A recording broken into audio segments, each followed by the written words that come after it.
Welcome to ATPS online classes. आज हम class 9 के first chapter matter in our surrounding के पार्ट 3 को डिस्कस करेंगे। लास्ट वीडियो में हमने मैटर के फेजेस के बारे में डिस्कस किया था। आज का टॉपिक भी उसी से रिलेटेड है, मेल्टिंग पॉइंट, बॉइलिंग पॉइंट और भी कई टॉपिक्स हैं। तो मेल्टिंग क्या होता है? जिस टेम्परेचर पे या किसी भी सॉलिड को हीट देने पे वो अपने फेज को चेंज कर दे, मतलब सॉलिड से लिक्विड फेज में चेंज हो जाएगा, तो उसको हम लोग बोलेंगे मेल्टिंग।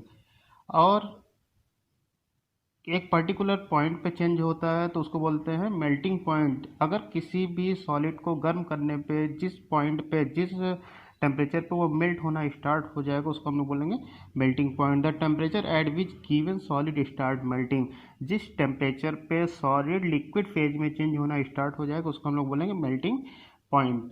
इसके बाद नेक्स्ट टॉपिक है बॉइलिंग क्या होता है? Process of conversion of liquid to gas, liquid से गैस में चेंज होना क्या कहलाएगा? बॉइलिंग। लेकिन एक पर्टिकुलर पॉइंट पे, पर्टिकुलर टेम्परेचर पे, तो इसको हम लोग बोलते हैं boiling point. The temperature at which given liquid start boiling, जिस पॉइंट पे, जिस टेम्परेचर पे लिक्विड बॉयल होना स्टार्ट हो जाए, मतलब लिक्विड किस फेज में चेंज होने लगे, लिक्विड गैस फेज में चेंज होना स्टार्ट हो जाएगा, उसको हम लोग बोलेंगे बॉइलिंग पॉइंट। तो लिक्विड में मेनली वाटर का बॉइलिंग पॉइंट जो होता है वो होता है 100 डिग्री सेल्सियस। क्या होता है? 100 डिग्री सेल्सियस। और मेल्टिंग पॉइंट जो होता है वो होता है 0 डिग्री सेल्सियस। तो मेल्टिंग पॉइंट का मतलब होता है यहाँ पे आइस, मतलब बर्फ जो है लिक्विड फेज में चेंज होना स्टार्ट हो जाएगा, हो नहीं जाएगा, होना स्टार्ट हो जाएगा। इतनी बात समझ में आ गई। तो नेक्स्ट टॉपिक हम लोग देखते हैं, difference between evaporation and boiling. Evaporation और बॉइलिंग में क्या डिफरेंस है ये समझते हैं। इवेपोरेशन जो होता है वो सरफेस फिनोमिना। सरफेस फिनोमिना का मतलब होता है यहाँ पे, जैसे इस कंटेनर में लिक्विड लिया गया है, लिक्विड के पार्टिकल सॉलिड के कंपेयर में थोड़ा दूर दूर होते हैं गैस से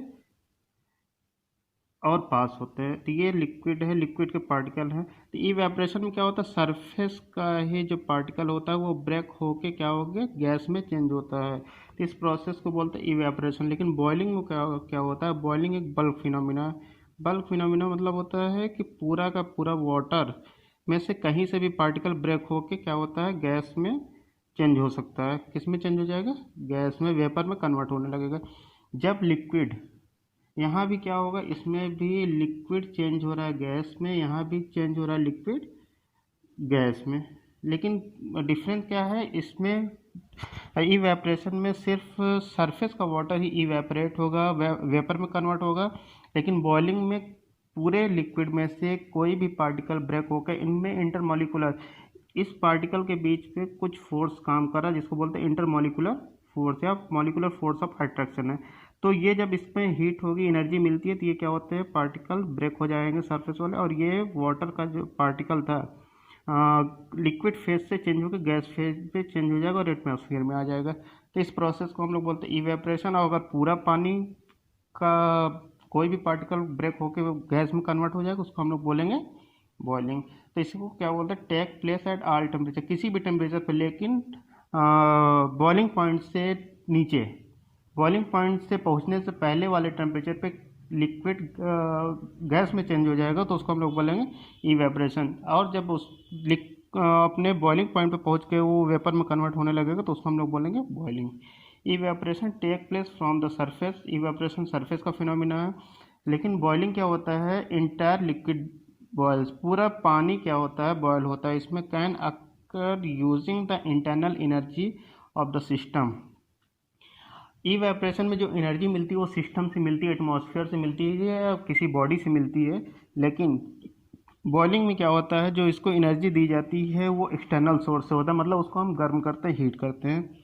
इवेपोरेशन प्रोड्यूस कूलिंग। हाँ, तो सबसे बड़ी बात इसमें इवेपोरेशन की खासियत क्या है? इवेपोरेशन से कूलिंग होती है किसी भी चीज़ में, जैसे घड़े का पानी का ठंडा होना, पसीना होने के बाद में ठंडा लगना, पेड़ पौधे के नीचे बैठने से ठंडक महसूस होना, इन सब चीज़ों के पीछे जो रीज़न है वो है इवेपोरेशन। बॉइलिंग डज नॉट, लेकिन बॉइलिंग से ये भी इसमें बॉइलिंग में ऐसा कोई प्रोसेस नहीं होता या ऐसा कोई फिनोमिना नहीं होता इससे। नेक्स्ट देखते हैं फैक्टर अफेक्टिंग इवेपोरेशन। कौन कौन से फैक्टर अफेक्ट करते हैं इवेपोरेशन पे? Temperature, surface area, humidity, wind speed. तो इवेपोरेशन कब ज़्यादा होगा कब कम होगा? जब किसी भी चीज़ का, किसी भी लिक्विड सरफेस का टेम्परेचर को इंक्रीज कर दिया जाएगा तो क्या होगा? रेट ऑफ इवेपोरेशन इंक्रीज हो जाएगा। जैसे मान लीजिए कोई भी कपड़े को हम लोग सुखा रहे हैं, ठंडी के टाइम में उसी कपड़े को सुखाने में 2 घंटे लग रहे हैं, लेकिन गर्मी के टाइम में क्या हो रहा है, वो कपड़ा आधे घंटे में सूख जा रहा है। क्यों आधे घंटे में सूख रहा है? क्योंकि उस टाइम में, गर्मी के टाइम में टेम्परेचर ज़्यादा है, टेम्परेचर मतलब गर्मी ज़्यादा है, गर्मी ज़्यादा होने की वजह से रेट ऑफ इवेपोरेशन इंक्रीज हो गया। सरफेस के वाटर जो थे, या सरफेस का जो वाटर में इंटरमोलिकुलर फोर्स था वो जल्दी ब्रेक हो जा रहा था, जो बॉन्ड थे वो जल्दी टूट जा रहे थे, टूट के इसमें कन्वर्ट हो जा रहे थे गैस में। तो टेम्परेचर ज़्यादा होने से रेट ऑफ इवेपोरेशन ज़्यादा होगा। सरफेस एरिया क्या होता है? अगर हम किसी कपड़े को धुल के उसको फैलाए नहीं, एक जगह रख दें, तो वो क्या होगा, धीरे धीरे सूखेगा, टाइम लगेगा। लेकिन उसको अगर फैला के रख दिया जाए तो क्या होगा, वो जल्दी सूख जाएगा। तो ये क्या हुआ, जब हम उसके एरिया को बढ़ा दिए तो अलग अलग जगह से पूरे कपड़े में से वाटर इवेपोरेट हो रहा है। लेकिन जब उसको इकट्ठा करके रखे हुए थे तो हम, तो जहाँ पे जिस सरफेस पे सन पड़ रहा था या विंड लग रही, हवा लग रही थी, वहीं का वाटर क्या हो रहा था, इवेपोरेट हो रहा है। इस वजह से सरफेस एरिया बढ़ाने से रेट ऑफ इवेपोरेशन इंक्रीज हो जाता है। जैसे हम चाय पीते हैं, चाय को अगर कप में पिया जा रहा है तो वो क्या हो रहा है, ज़्यादा गर्म लग रहा है। अगर उसी चाय को हम प्याले में डालें, सॉसर में डाल के पी रहे हैं तो क्या हो रहा है, सरफेस एरिया बढ़ गया। कप का शेप इस तरीके से रहेगा और सॉसर क्या होगा, इस शेप में रहेगा। तो ये जो एरिया बढ़ गया है इसका, इसी को बोलते हैं सरफेस एरिया। तो सरफेस एरिया इंक्रीज होने से रेट ऑफ इवेपोरेशन क्या हो जाएगा, इंक्रीज हो जाएगा। ह्यूमिडिटी, अगर हाँ यहाँ पे अपोजिट है, इसमें क्या हो रहा था, ये दोनों ज़्यादा होने से सरफेस एरिया, टेम्परेचर ज़्यादा होने से रेट ऑफ इवेपोरेशन इंक्रीज हो रहा था, सरफेस एरिया ज़्यादा होने से रेट ऑफ इवेपोरेशन इंक्रीज हो रहा था। लेकिन यहाँ पे जस्ट अपोजिट है, ह्यूमिडिटी ज़्यादा होने से इवेपोरेशन का रेट क्या हो जाएगा, कम हो जाएगा। ह्यूमिडिटी का मतलब होता है नमी, नमी का मतलब होता है वाटर एटमॉस्फेयर में पहले से, वाटर के ड्रॉपलेट्स, वाटर का जो पार्टिकल है वो पहले से एटमॉस्फेयर में प्रेजेंट है। जैसे ही किसी भी सरफेस से वाटर इवेपोरेट होगा वो एटमॉस्फेयर में ही रहेगा, ज़्यादा दूर तक नहीं जा पाएगा। इस वजह से क्या होता है, रेट ऑफ इवेपोरेशन कम हो जाता है। ह्यूमिडिटी कम होगी, रेट ऑफ इवेपोरेशन ज़्यादा होगा। विंड की स्पीड बढ़ाने से, किसी टाइम में अगर धूप भी है, नॉर्मल टाइम में धूप है तो वो कपड़ा 2 घंटे में सूख रहा है, अगर धूप के साथ में हवा चल रही है तो क्या होता है, कपड़े हमारे जल्दी सूख जाता है। तो विंड की स्पीड की वजह से रेट ऑफ इवेपोरेशन बढ़ जाता है। तो इन तीनों में, इसमें और इसमें, विंड की स्पीड बढ़ाने से, टेम्परेचर इंक्रीज करने से, सरफेस एरिया इंक्रीज होने से रेट ऑफ इवेपोरेशन बढ़ जा रहा है। लेकिन ह्यूमिडिटी में जस्ट अपोजिट है इसका। जब हम किसी चीज़, ह्यूमिडिटी ज़्यादा होगी अगर एटमॉस्फेयर में तो रेट ऑफ इवेपोरेशन कम होगा, अगर ह्यूमिडिटी कम होगी तो रेट ऑफ इवेपोरेशन बहुत ही ज़्यादा होगा। कूलिंग कॉज्ड बाय इवेपोरेशन, कैसे इवेपोरेशन की वजह से ठंडा लगता है ये देखते हैं। तो जब पसीना होता है बॉडी में, हमारे बॉडी का टेम्परेचर होता है 37 डिग्री, 37 डिग्री से ज़्यादा हमारे बॉडी का टेम्परेचर हो जाता है। तो बॉडी के टेम्परेचर को मेंटेन करने के लिए हमारे बॉडी से पसीना आता है।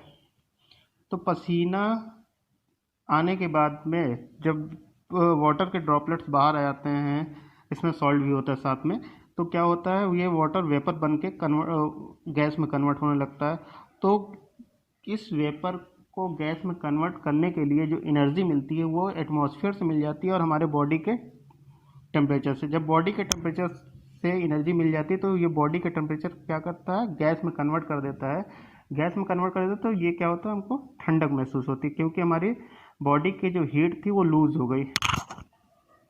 इसी तरीके से घड़े का पानी का ठंडा होना, घड़ा जो होता है वो मिट्टी का बना होता है, मिट्टी में छोटे छोटे पोर होते हैं, उन पोर से वाटर के ड्रॉपलेट्स बाहर आते हैं, वो ड्रॉपलेट्स वेपर में कन्वर्ट हो जाते हैं और ये प्रोसेस लगातार होता रहता है। वाटर का ठंडा होना, वाटर से कुछ एनर्जी मिल जाती है उसको वेपर में कन्वर्ट होने के लिए, और कुछ एनर्जी उसको मिल जाती है एटमॉस्फेयर से।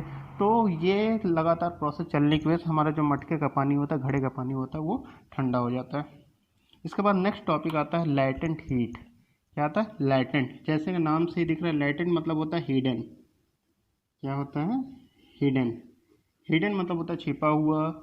ये जो एनर्जी छिपी हुई रहती है वो क्या होती है, कहाँ यूज होती है, इसके बारे में। तो लैटेंट हीट दो तरीके के पढ़ेंगे हम लोग इस क्लास नाइन्थ में। तो लैटेंट हीट है वेपराइजेशन। वेपराइजेशन मतलब हो रहा है कि वेपर में, लिक्विड से वेपर में कन्वर्ट होगा। तो लैटेंट हीट ऑफ वेपराइजेशन की डिफिनेशन देख लें। Latent heat of vaporization is the heat energy required to change 1 kg of liquid. 1 kg liquid को गैस में चेंज करने के लिए एटमॉस्फेरिक प्रेशर, हमारे जो एटमॉस्फेयर का जो प्रेशर होता है वो 760 mmHg।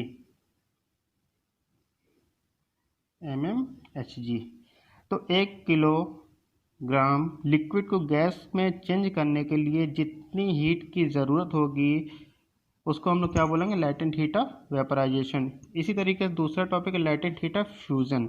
तो आइस का या सॉलिड का लिक्विड फेज में चेंज होना किसी पर्टिकुलर टेम्परेचर पे।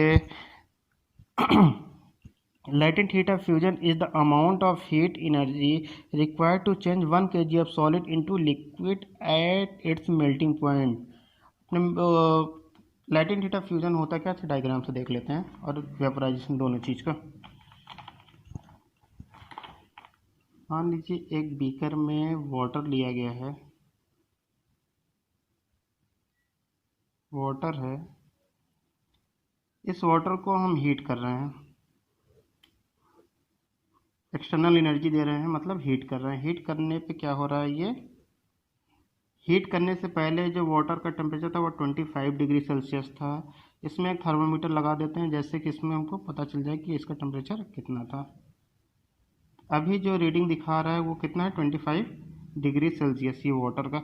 लेकिन जैसे जैसे हीट हम इसको कर रहे हैं तो ये एनर्जी क्या, हीट क्या, इसका वाटर का जो टेम्परेचर हो रहा है, क्या हो रहा है, लगातार इंक्रीज हो रहा है। 50, 60, 70, 80, 90, 100 डिग्री।